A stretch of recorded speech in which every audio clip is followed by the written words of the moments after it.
Hello friends, today we are here to discuss the May 2017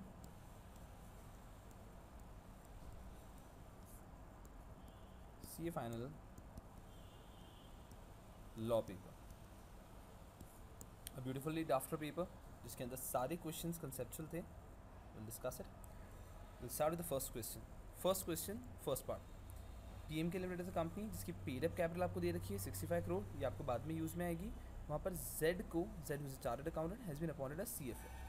बिल्कुल ठीक है, has been appointed as CFO and thereafter कुछ information दी गई है कि has been appointed as CFO which is a KMP. Financial position is in good and a few miscellaneous things. Okay, let's go on to the questions directly. The first question which was asked was, what are the requirements for appointment of the internal auditor? A very straight direct question. यहाँ पर आपको सिर्फ limits लिखनी थी कि किस company के ऊपर इंटरनल ऑडिट कंपलसरी होता है. Of course you would have studied it on every listed company. Thereafter every public company की आपने लिमिट्स पढ़ी होगी, एवरी प्राइवेट कंपनी की आपने लिमिट्स पढ़ी होगी, पब्लिक कंपनी के अंदर आपने 4 लिमिट्स पढ़ी होगी. Outstanding deposit, paid up capital, outstanding loan borrowing, turnover 25 CR, 50 CR, 100 CR and 200 CR. For private company just 2 limits, loans and borrowing and turnover the same limits, 100 and 200. And of course there is or between these. Internal audit की plain simple question था कि आपको limits लिखनी थी internal audit की. Internal audit is compulsory for every listed company, for every public company whose outstanding deposit is equal to more than 25 CR and so on. So आपको simply limits लिखनी है. First question was pretty easy. Second question पे देखते हैं. Since the financial position of the company was not good, the company decided to give additional duties of internal auditor to Mr. Z.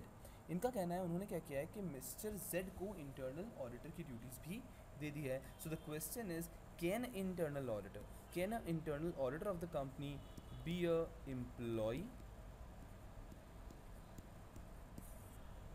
Yes or no? Of course yes. In the section itself they've clearly mentioned कि internal auditor may or may not be a employee. For your reference, section is 138. Section 138 का एक question था. A very easy question I believe. First question में there was no problem. Second question is a beautifully drafted question. Second question के बारे में बात करते हैं. बेहतरीन क्वेश्चन ड्राफ्ट किया गया था. Mr. Abhi was appointed as an additional director of Pioneer Limited. Okay. Thereafter उनकी AGM की डेट बताई गई है 29 सितंबर 2016. But because of some reason वो यहाँ पर नहीं कर पाए थे अपनी AGM and hence they are in order to rebuild the company, the records approached the registrar. They have approached the registrar for extension. चलिए समरी देखें तो हमने क्या पढ़ा. सिर्फ एक कंपनी है पाइनियर लिमिटेड, उस कंपनी की AGM की डेट है 29 सितंबर और वो company has approached the registrar for extension 30 December. We will of course presume that this is not their first AGM, because first AGM के लिए आप सबको पता है रूल थोड़ा सा अलग होता है. फर्स्ट AGM में एक्सटेंशन नहीं मिलता, लेकिन we'll all presume it's not their first AGM. The question is, last में लिखा है advice Mr. Abhi was appointed as an additional director. Was appointed as an additional director. यारों additional director आप लोगों ने पढ़ा होगा. एडिशनल डायरेक्टर ऑफ कोर्स पढ़ा होगा. Additional director very important topic. उसका सेक्शन है 161 सबसेक्शन 1. वहाँ पर एडिशनल डायरेक्टर का टेन्योर लिखा गया है. एडिशनल डायरेक्टर का टेन्योर होता है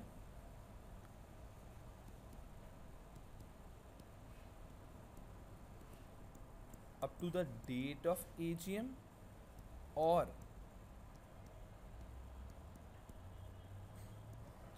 last date on which AGM must have been held. इन दोनों में whichever is of course earlier. तो एडिशनल डायरेक्टर का टर्म कहाँ खत्म हो जाएगा? एडिशनल डायरेक्टर का टर्म खत्म हो जाएगा on the last date on which AGM must have been held. And the last date for AGM which must have been held would be 30th September. 30th September को additional director का term खत्म हो जाएगा. वो extended period के लिए उस company के अंदर सर्व नहीं करेगा.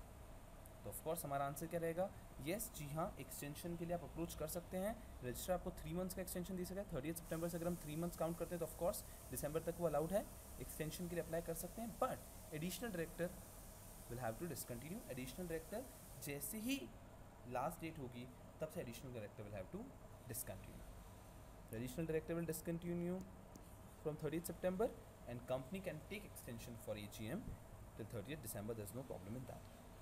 That was about the second question. Next comes C question. Again a beautifully drafted question. A very beautifully drafted question. C. C के अंदर क्या कहा जा रहा है, सब लोग ध्यान से, बहुत बेहतरीन क्वेश्चन है। C के अंदर कहा there are 7 directors A, B, C, D, Mrs. E, Mrs. E, F, and G. Among these 3 are independent directors. ये क्वेश्चन है और इनका कहना है कि तभी क्या हुआ, D और मिसेस E ने ऑफिस छोड़ दिया। So these 2 E and D इन्होंने ऑफिस छोड़ दिया। सो व्हाट नाउ यारों, there are 2 provisions which you need to check here. One is about women director, one is about independent director. जी हाँ, आपने majority ने शायद सिर्फ इंडिपेंडेंट डायरेक्टर वाला प्रोविजन चेक किया होगा। यहाँ पे वुमेन डायरेक्टर का भी प्रोविजन चेक करना है, because it is clearly mention in the question that it is a listed company. If it is a listed company, 1 women director is mandatory. तो यहाँ पर क्या हुआ है यारों, यहाँ पर now 5 directors are left and but अब सबसे पहले हम चेक करते हैं इंडिपेंडेंट डायरेक्टर की कंप्लायंस। इंडिपेंडेंट डायरेक्टर का प्रोविजन क्या कहता है, if it is a listed company 1/3 directors must be independent director, 1/3 directors must be independent director. तो हमने देखा अभी कितने हैं, अभी हमारे डायरेक्टर्स बचते हैं 1 2 3 4 5 और उनमें से 2 हैं इंडिपेंडेंट एंड हेंस 1/3 की कंडीशन हैज बीन सेटिस्फाइड। आपको इंडिपेंडेंट डायरेक्टर अपॉइंट करने की कोई ज़रूरत नहीं है। Now when it comes to women director, जी हाँ, there must be 1 woman director and now there is no woman director and as the company will have to appoint 1 woman director. So again we'll have to check after appointment of this woman director, क्या independent director की limit, क्या हम बाहर जा रहे हैं क्या, जी नहीं। अगर एक इंडिपेंडेंट डायरेक्टर और आ गई, 1 independent director which has to be appointed आ गया, तो मैं टोटल डायरेक्टर्स हो जाएंगे 1 2 3 4 5 6, still 1/3 independent directors हैं. So our answer would be the company has to appoint 1 independent director and this independent director need not, company will have to appoint a woman director and this woman director need not be a, this woman director need not be an independent director. बिल्कुल ठीक है, easy question. इसके अंदर company को एक women director appoint करना पड़ेगा लेकिन इंडिपेंडेंट होने की कोई रिक्वायरमेंट नहीं है। चल नेक्स्ट कम्स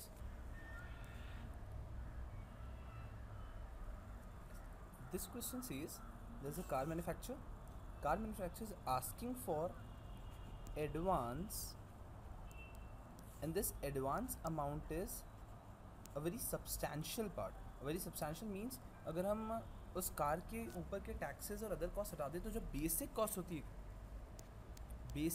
होती है उतना और या उससे थोड़ा सा ज़्यादा ही ये कार मैन्युफैक्चर यहाँ पर एडवांस डिमांड कर रहा है। दिस इज़ द क्वेश्चन और यहाँ पर ये कहा जा रहा है कि will this amount to unfair trade practice, will it amount to unfair trade practice. तो यारों क्वेश्चन नंबर डी का आंसर ये था, there has been a case law on this topic, Tata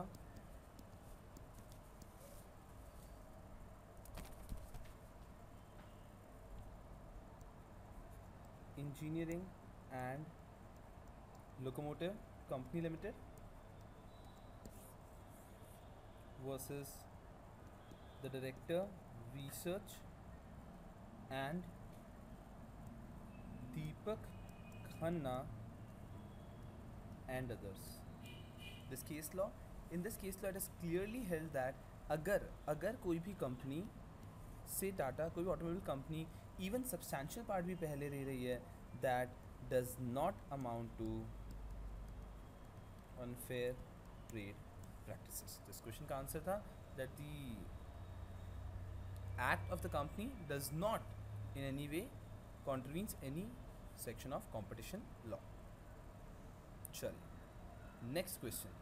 a company issuer was in the process of making an offer of right issue of the specified securities. इनका कहना है कि कोई भी company अगर राइट इशू ले रही है एंड उस कंपनी का director M has been categorised as wilful defaulter. तो क्वेश्चन, अगर किसी भी कंपनी का कोई डायरेक्टर विलफुल डिफॉल्टर है, विलफुल डिफॉल्टर है, तो क्या वो कंपनी राइट इशू के लिए जा सकती है? That is the question. कह रहा हूँ यहाँ पर सेबी का एक सर्कुलर है. SEBI says if at all the company is wilful defaulter या फिर कंपनी का directors are wilful defaulter, thereafter the company can go for right issue provided they allot shares only to QIBs. यहाँ पे एक आ गया है कि कंपनी राइट इशू के लिए जा सकती है provided they allot shares to QIB, and दूसरे पार्ट में कहा गया है the company can not in any case go for public issue. तो ये सेबी ने कहा था कि अगर कंपनी विलफुल डिफॉल्टर है तो कंपनी राइट इशू के लिए जा सकती है सब्जेक्ट टू द कंडीशन कि वो सिर्फ किन्हें अलॉट करें, QIBs को, लेकिन वो पब्लिक इशू के लिए तो स्ट्रिक्टली नहीं जा सकती. यहाँ पे क्वेश्चन में पूछा गया था क्या वो राइट इशू के लिए जा सकते हैं, तो हमारे यहाँ सोल्यूशन आएगा कि हाँ वो जा सकते हैं सब्जेक्ट टू द कंडीशन कि वो किसे अलॉट करें, सिर्फ QIBs को. इस क्वेश्चन का सेकंड पार्ट था क्या वो पब्लिक इशू के लिए जा सकते हैं. Can will you answer it different? Yes, answer will be different. Public issue के लिए इट इज़ नॉट अलाउड, तो पब्लिक इशू के लिए स्ट्रिक्टली नहीं जा सकते. चलिए नेक्स्ट क्वेश्चन. या this was a easy question. अभी तक के कुछ क्वेश्चन बहुत कंसेप्चुअल, बहुत अच्छे से एनालिसिस बेसिस क्वेश्चन थे, लेकिन this was again a very easy question.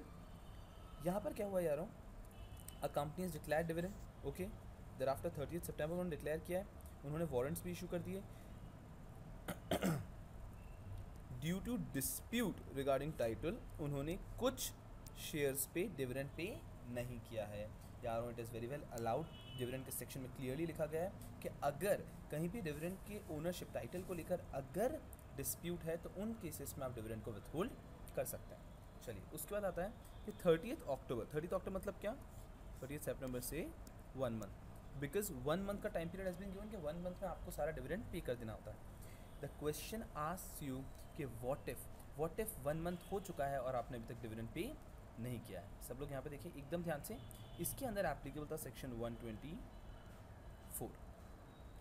Section 124 क्या कहता है? Section 124 says that if at all company has declared dividend and 30 days has elapsed but still वो डिविडेंड पे नहीं हुआ है, मतलब कंपनी ने पे करने की कोशिश की है बट अगर उन्होंने शेयर होल्डर्स ने उसे अभी तक नहीं लिया है, तो फिर क्या 30 days जैसे ही होंगे, यहाँ पे डिविडेंड डिक्लेयर हुआ, यहाँ से जैसे ही 30 days लैप्स हो गए, यहाँ से लेकर with in next 7 days you have to deposit the entire sum in unpaid dividend account. The provision is section 124 says that अगर डिविडेंड पे कर दिया है आपने और 30 days के अंदर शेयर होल्डर्स ने उसे नहीं लिया है तो आपको उसे नेक्स्ट 7 days के अंदर अनपेड डिविडेंड अकाउंट में ट्रांसफ़र कर देना. thereafter अंदर प्रोविजन सेज विच सेज अगर यहाँ पर 7 years तक फिर यहीं पे रहेगा अनपेड डिविडेंड अकाउंट में, तो ट्रांसफ़र कर दिया जाता है investor education and protection fund में. तो खैर हमारे लिए इतना सा था कि हमें 7 days के अंदर अनपेड डिविडेंड अकाउंट में उसे ट्रांसफ़र कर देना है. Next part of the question अगर इसी के अंदर आप एंड में देखेंगे तो एंड में लिखा था what if any default is done, कि अगर डिफ़ॉल्ट किया गया मतलब क्या, अगर मान लीजिए इनका कहना है कि अगर आपने ये जो हम बात कर रहे हैं ना यहाँ पे अनपेड डिविडेंड अकाउंट में ट्रांसफ़र करना है, ये अगर आपने ट्रांसफ़र नहीं किया, डिफ़ॉल्ट किया, तो क्या होगा यारों, पॉइंट इतना सा है कि अगर डिफ़ॉल्ट किया यू विल हैव टू पे interest at the rate of 12%। आपको इंटरेस्ट पे करना होगा डेट ऑफ डिफॉल्ट से। अगर आपने ट्रांसफर नहीं किया अनपेड डिविडेंड अकाउंट में तो आपको इंटरेस्ट देना होगा एट द रेट ऑफ 12%। ये इवेंचुअली इंटरेस्ट जाता है टू शेयर होल्डर्स होंगे, जिन्होंने डिविडेंड नहीं लिया था उनको फिर इंटरेस्ट के साथ मिलता है जी। This is it was a very easy question. जिसने भी अगर डिविडेंड को अच्छे से पढ़ा है तो वो आंसर कर सकता था। Next question was again a very good question. Next question में कहा गया था एक ऑफिसर था कंपनी का, उसको एक रूम अलॉट किया गया था 2 ईयर्स के लिए। देयर आफ्टर उस पर्सन ने इवन आफ्टर 2 ईयर्स वो रूम वापस नहीं दिया एंड उस बीच भी उसको रूम को सबलेट करा विच वॉज नॉट अलाउड। तो फिर क्या होगा यारों, यहाँ पे the section which was applicable was section 452। Section 452 the section is for punishment for wrongful withholding property। punishment for wrongfully withholding property।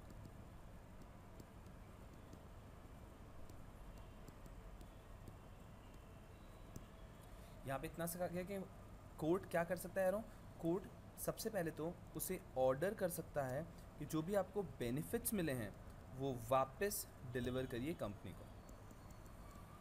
Benefits मतलब क्या, ये जो भी आपने रेंट चार्ज किया है टोटल, ये पूरा रेंट का अमाउंट जो भी है 20,500 ये आपने कंपनी को वापस देना है, सबमिट करना है।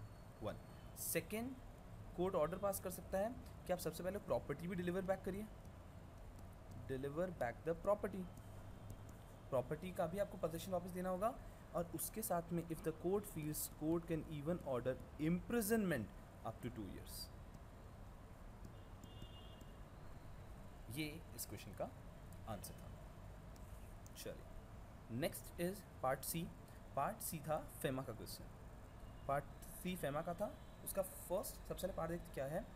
Miss Ashima daughter of mister Mittal an exporter residing Australia. तो ये मिस आशिमा जो हैं ये ऑस्ट्रेलिया में रहती हैं, बहुत बढ़िया बात है।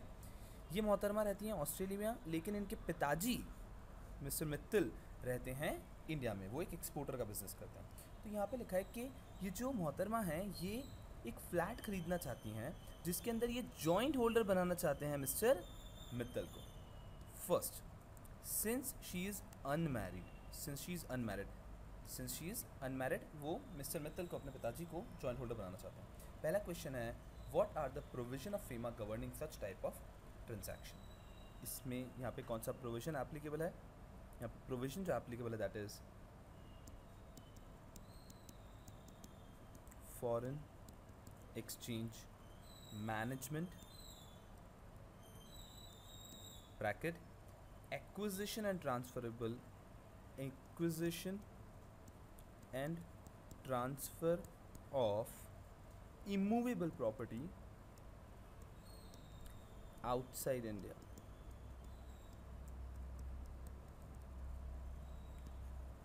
Regulation 2015 Foreign Exchange Management Acquisition Transfer of Immovable Property Outside Regulation 2015 a very recent regulation।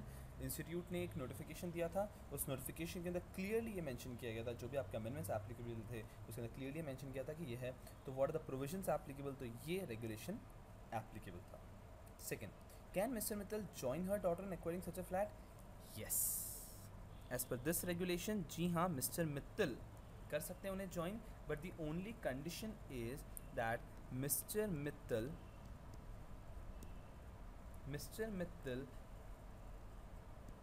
ने कोई भी फंड्स नहीं सेंड करने हैं। There must be no outflow of funds from India. अगर इंडिया से आउटफ्लो फंड नहीं हो रहा है और उनके रिलेटिव को उन्हें अगर फ्लैट में ओनरशिप देना चाहते हैं तो दे सकते हैं। द कंडीशन इज कि यहाँ से कोई आउटफ्लो नहीं होना चाहिए। और हमारे क्वेश्चन में बिल्कुल मिस्टर मित्तल कोई भी आउटफ्लो नहीं कर रहे हैं and hence mister Mittal can join.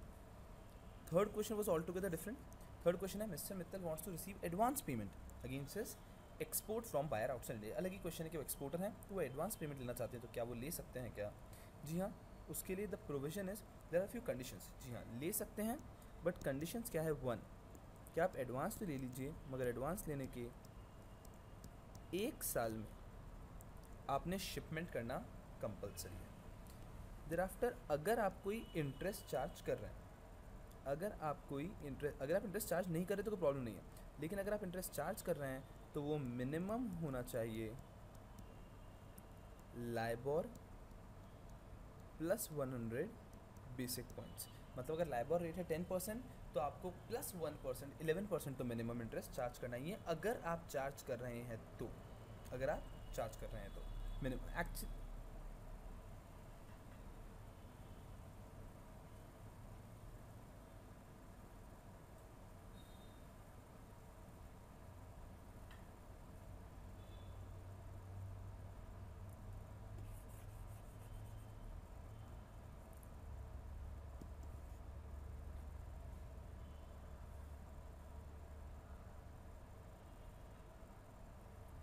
Second point कहता है अबाउट इंटरेस्ट ये कहता है अगर आप इंटरेस्ट चार्ज कर रहे हैं, देखिए अगर आप इंटरेस्ट चार्ज नहीं कर रहे तो कोई प्रॉब्लम नहीं है, अगर आप इंटरेस्ट चार्ज कर रहे हैं तो जो आप मैक्सिमम इंटरेस्ट चार्ज कर सकते हैं वो है लाइबोर प्लस 100 बेसिस पॉइंट्स। मतलब अगर लाइबोर की रेट है 10% तो आप मैक्सिमम 11% इंटरेस्ट चार्ज कर सकते हैं। Third point is just compliance का पॉइंट, जो भी डॉक्यूमेंट्स आप रूट कर रहे हैं वो आपको करना है ऑथराइज्ड डीलर से, जिससे कि आपका मनी रूट होकर आया। That's it. कंप्लायंस का पॉइंट, मेन 2 पॉइंट्स आर कि आप एडवांस रिसीव कर सकते हैं सब्जेक्ट टू द कंडीशन कि आपको शिपमेंट 1 ईयर में करना होगा, और इंटरेस्ट मैक्सिमम अगर आप चार्ज कर रहे हैं तो आप मैक्सिमम चार्ज कर सकते हैं लाइबोर प्लस 100 बेसिस पॉइंट्स। बिल्कुल ठीक है, फीमा का क्वेश्चन था। नेक्स्ट क्वेश्चन, थर्ड क्वेश्चन का ये part, there are 4 directors in 2 Square Limited. Mr. Rao, being the director in station, has been authorized to draw and endorse check or other negotiable instrument on account of the company. People, a very easy question. इन्होंने पूछा क्या mister Rao जो कि सारा काम कर रहे हैं, काम कैसा, जैसे कि to draw and endorse cheque और अदर नेगोशियल इंस्ट्रूमेंट, या फिर टू डायरेक्ट रजिस्ट्रेशन या साइनिंग द शेयर सर्टिफिकेट, तो क्या वो मैनेजिंग डायरेक्टर हैं? अगर आपने अच्छे से मैनेजिंग डायरेक्टर पढ़ा होगा तो वहाँ पे क्लियरली लिखा था कि अगर कोई पर्सन ये सारा काम कर रहा है, drawing endorsing cheque, negotiable instrument, directing transfer of shares या signing share certificate, this does not amounts to being a managing director, and hence first question का आंसर क्लियर है कि वो मैनेजिंग डायरेक्टर नहीं होंगे। सेकेंड, उन्होंने ऐसे ही पूछा है कि also narrate the procedure of appointment, कि चलिए आप साथ में प्रोसीजर फॉर अपॉइंटमेंट बता दीजिए। तो प्रोसीजर फॉर अपॉइंटमेंट के अंदर it's a very simple and easy procedure. आपने एक नोटिस देना होता है और नोटिस के साथ में आपने पूरी टर्म्स एंड कंडीशंस बतानी होती है। सेकंड चीज़ आपने ध्यान रखनी है कि वो अपॉइंटमेंट कैसा है, उसके लिए आपको हो सकता है सेंट्रल गवर्नमेंट अप्रूवल लेना हो। अगर आपने अच्छे से क्वालिफिकेशन डिस्क्वालिफिकेशन के पॉइंट्स पढ़े हैं, there are certain cases in which you to obtain central government approval. अगर वो लेना है तो आपको ध्यान रखना है वो लेना होगा। इफ़ नॉट तो आपको एक बोर्ड रेजोल्यूशन प्लस एक जनरल मीटिंग रेजोल्यूशन तो पास करना ही होगा। इसी चीज़ को प्रॉपर आपको एलैबोरेटिव मैनर में लिखनी है, प्रोसीजर फॉर अपॉइंटमेंट। चलिए नेक्स्ट है मिस्टर जेड एक डायरेक्टर डी पार्ट, इन्होंने क्या किया, अरे इन्होंने फाइल करे रिपोर्ट्स, इनकी ड्यूटी थी to file the reports mister Z की, उन्होंने फाइल भी किए, लेकिन उन्होंने उस रिपोर्ट में, उन फाइल्स में कुछ ऐसी चीज़ें फाइल कर दी which were false knowing it to be false. यहाँ पर अट्रैक्ट हो जाता है सेक्शन 448 सेक्शन है, जो कि कहता है कि अगर आपने कोई फॉल्स इन्फॉर्मेशन सबमिट की तो क्या होगा। उसमें कहा गया है कि तो क्या होगा, तो आप पे अप्लाई हो जाएगा सेक्शन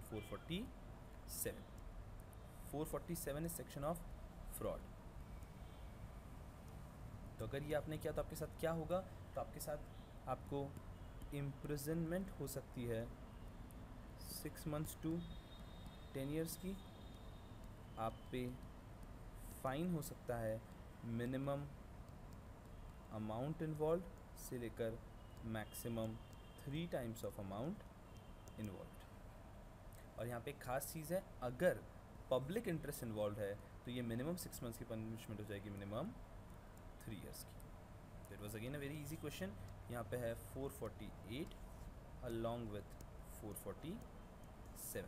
448 में ऐसा लिखा गया है that he will be punished as per 447, and hence हमने 447 पढ़ा।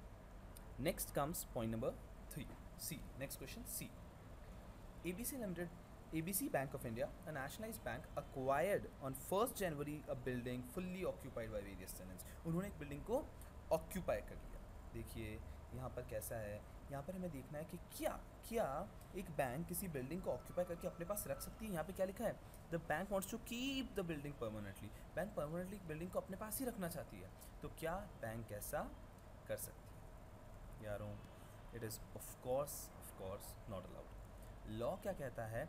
लॉ का कहना है that bank can very well keep the property with them but for a maximum period of only 7 years.